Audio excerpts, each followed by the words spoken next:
Bonjour, je suis ravie de vous retrouver dans cette nouvelle émission Tech Culture avec mon invité du jour qui est Alex Delabrec. Bonjour Alex. Bonjour, merci de me recevoir. C'est un plaisir de vous recevoir. Vous êtes le chargé du développement de All-in-Box, C'est ça. dont l'objectif c'est de démocratiser, de rendre possible aux plus néophytes l'acquisition de data clients, l'analyse et la communication ciblée. Alors, avant de présenter l'activité de la société, j'aimerais que vous nous dites le pourquoi All-in-Box, pourquoi vous l'avez créé. En fait, on s'est rendu compte que sur le marché de la donnée client, il existait énormément de solutions qui permettaient soit d'acquérir de la donnée, soit de la fidéliser, soit d'envoyer des mails, etc. On en connaît tous des centaines. Oui. Et au final, il n'y avait pas de solution qui permettait d'avoir la mainmise sur une stratégie donnée client complète. C'est-à-dire, à un moment donné, la donnée client, il faut savoir aller la chercher, il faut savoir la traiter, pouvoir la stocker de façon RGPD avec les nouvelles contraintes qui sont arrivées il y a quelques années.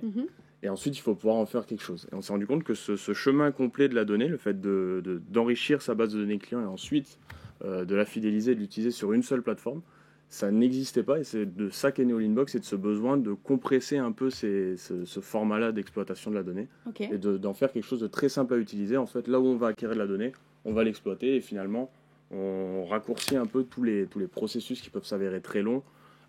Je vais faire très simple, quand on veut acquérir de la donnée, après on doit unifier tous les fichiers qu'on va avoir. Il va falloir ensuite les traiter, s'assurer que ce soit RGPD, s'assurer que le traitement soit quotidien, virer les personnes, les mauvaises... Enfin voilà, les mauvaises adresses, c'est ça, c'est fastidieux.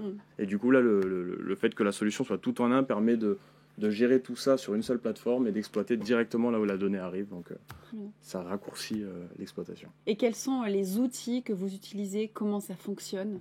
En fait, ça va se passer en deux temps. Donc, comme je viens de dire, le principal, le cœur de la solution, ça va plus être le côté acquisition de données. En fait, on va chercher, l'objectif de Inbox, ça va être de chercher à connecter le commerçant avec ses clients.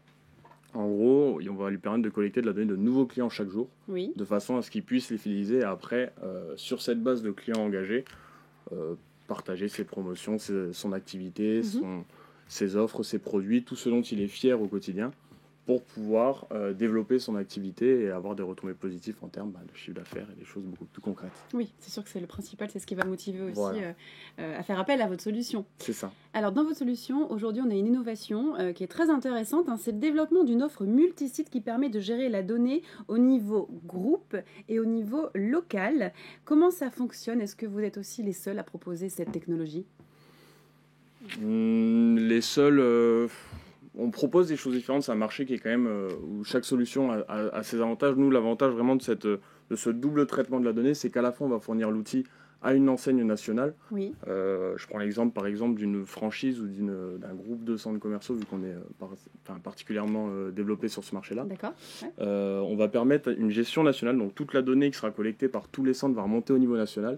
Et à la fois le national va pouvoir utiliser cette donnée pour communiquer à l'intégralité de la base, et à la fois tous les centres vont avoir cet outil au niveau local et vont pouvoir enrichir leur base de données et fidéliser leurs propres clients. Donc en fait c'est le travail des centres en local qui va amener à cette capacité d'exploitation en national et pas l'inverse, et du coup c'est cette relation-là et ce mode de développement-là qui est intéressant. Bon très bien, on va passer maintenant à la question que vous attendez tous, c'est la question sans filtre. Allez.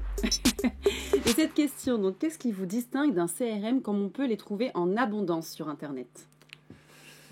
Le CRM a cette particularité qu'on va parler vraiment d'une personnalisation de la relation client. Oui. Et il n'y a rien de mal à ça, on ne leur en veut pas, il n'y a pas de souci. Nous, on est différents on ne se considère pas comme un CRM, et c'est pour ça qu'il est important, je pense, de faire la distinction et de le préciser. Parce qu'en fait, nous, le cœur de la solution, ça va vraiment être sur le fait de pouvoir enrichir sa base. Le fait de pouvoir chaque jour se connecter à de nouveaux clients et avoir des méthodes d'acquisition en physique et en digital, très simples d'utilisation, qui vont permettre de se développer et de grandir chaque jour et de s'adresser non plus à... On a plusieurs typologies de clients, mais on a des pizzerias de quartier, on a des centres commerciaux, on a des réseaux d'enseignes, etc.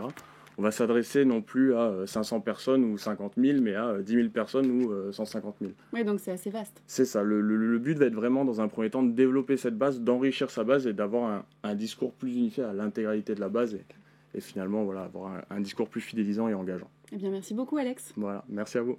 Et merci à vous de nous avoir suivis. Je vous donne rendez-vous très vite pour de nouvelles interviews avec de nouveaux invités, toujours sur Tech Culture.